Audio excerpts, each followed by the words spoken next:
এই রসগোল্লার স্বাদ যে কোনো মিষ্টির দোকানের রসগোল্লার স্বাদকে হার মানাবে। আজকের এই ইউনিক রসগোল্লা বানানোর জন্য সবার প্রথমে দুটো গাজরের খোসা ছাড়িয়ে ভালো করে ধুয়ে কেটে নিতে হবে।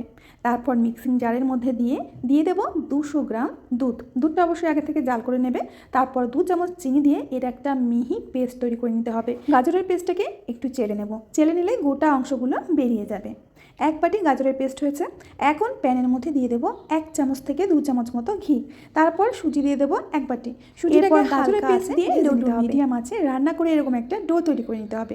ডোটা একটা প্লেটের মধ্যে নামিয়ে এর মধ্যে গুঁড়ো দুধ দিয়ে দেবো 3 প্যাকেট। এখানে আরও একটা কথা বলি, এই গাজরের ডোটা কিন্তু একটু সফট রাখতে হবে, একটু নরম নরম, তাহলেই কিন্তু রসগোল্লাগুলো একেবারে নরম তুলতুলে হবে। এবার রসগোল্লাগুলো আমি বানিয়ে নিচ্ছি নিজের পছন্দ মতো। আপনারা আপনাদের পছন্দ মতো বানিয়ে নেবেন। এবার এগুলোকে আর তেলে ভাজতে হবে না। একটা ছিদ্র থালার মধ্যে তেল ব্রাশ করে নিয়ে একে একে রসগোল্লাগুলো সাজিয়ে দেব। তারপর এগুলোকে ভাপিয়ে নিতে হবে 7 থেকে 8 মিনিট। 8 মিনিট পর এগুলোকে বের করে ঠান্ডা করে নিতে হবে।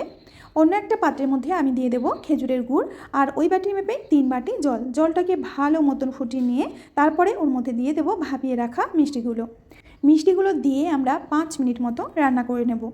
ঢেকে 5 মিনিট মতো জাল করে নিয়েছি।